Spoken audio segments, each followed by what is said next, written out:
Bo Nix and the Denver Broncos take their 5-3 record to Baltimore to take on Lamar Jackson and the Ravens, who are also 5-3. My name's Tyler, here with my brother Ryan, and we're going to break down this Week 9 matchup between the Denver Broncos and Baltimore Ravens. And at the very end of the video, provide our predictions on who we think is going to win and why.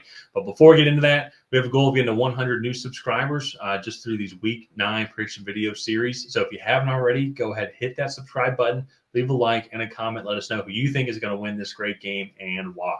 Ryan, it's kind of shocking to say a little bit that there is playoff implications on the line with this game here.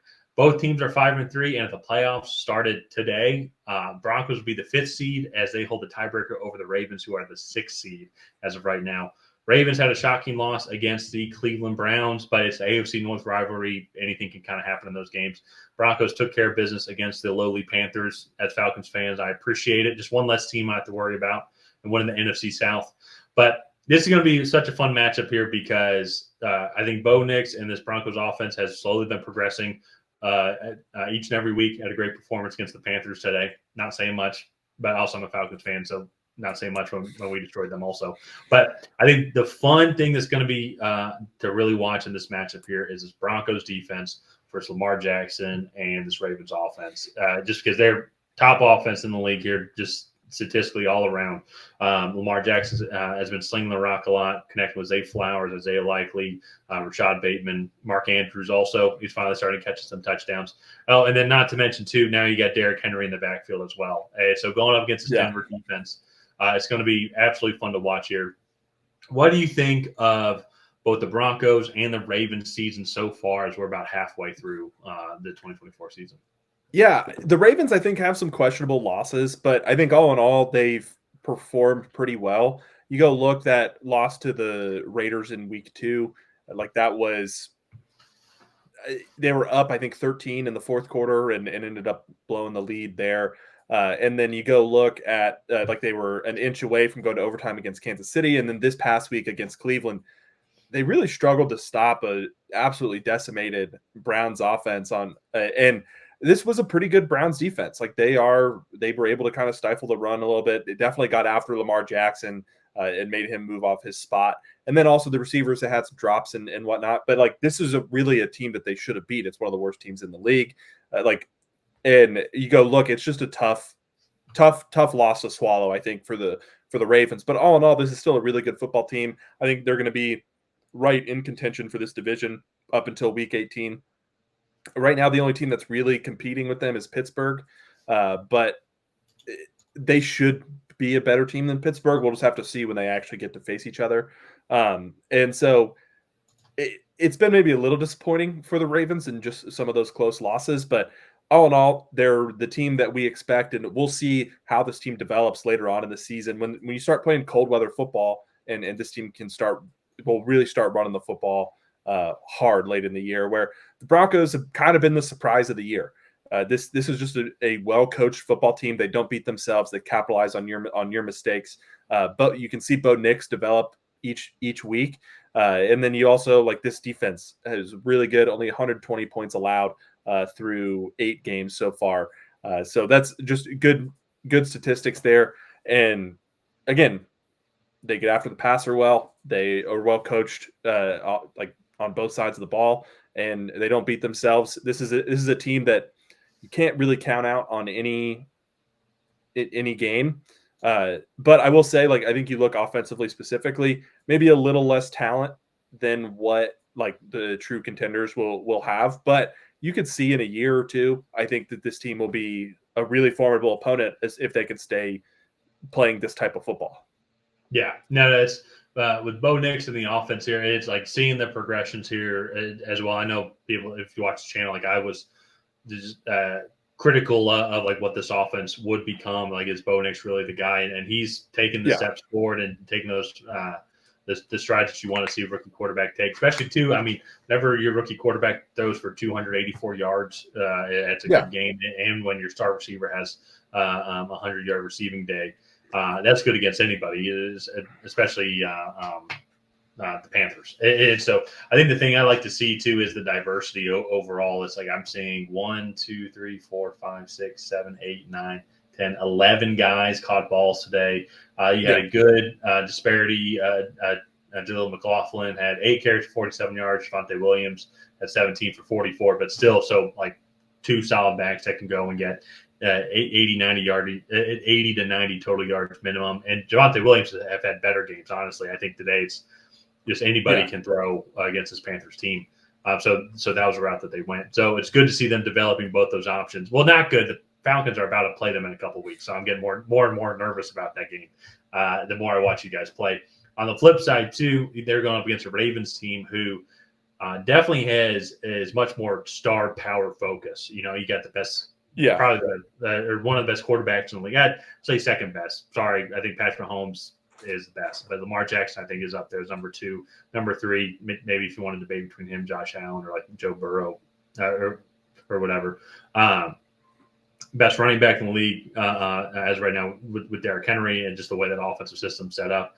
I think they have a very unique tight end room with Mark Andrews. I still think he's one of the better tight ends. It's just Isaiah Likely's also come on, and he's more that receiving threat that they need.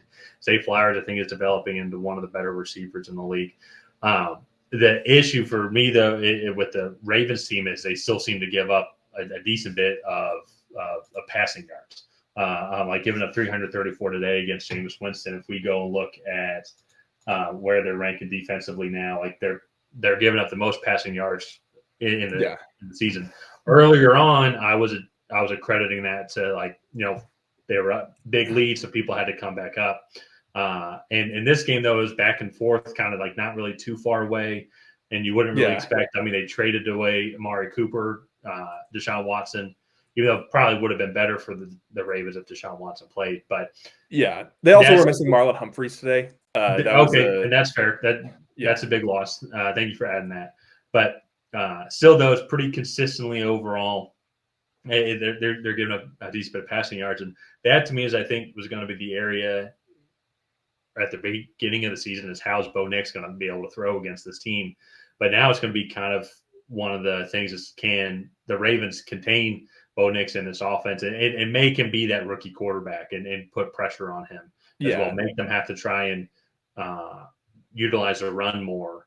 Because Denver Broncos, statistically, they're average running the ball, but they're highly below average when it comes to passing yards allowed.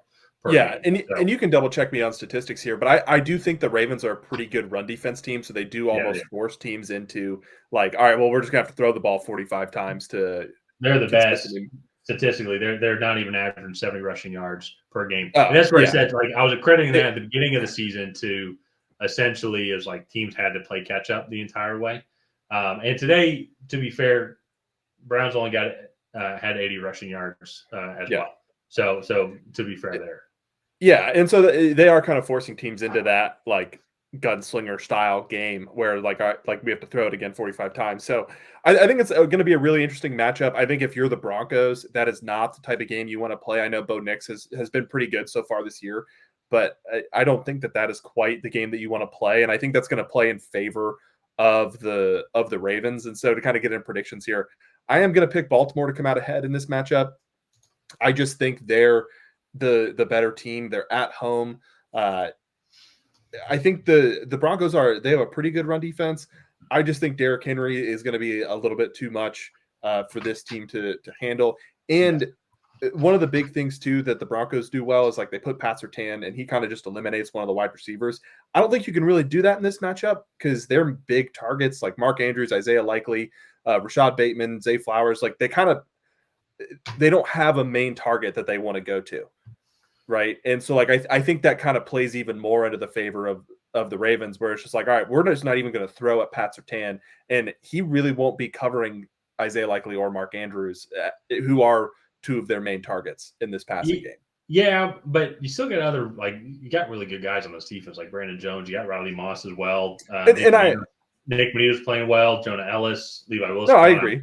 Like, you got a lot of really good guys on this defense who have been playing well. Guys kind of at the beginning of the season too. Like, we knew that they were on the team, but like, really, how good was this Broncos team as a whole? And so they're playing good football. Like, it's not going to be an easy matchup for Baltimore. And I am going to go with Baltimore as well. I was kind of looking at this game before, and I would be like, Man, the Broncos were at home. I probably would go with them. I just think home field advantage, I think, is going to be huge.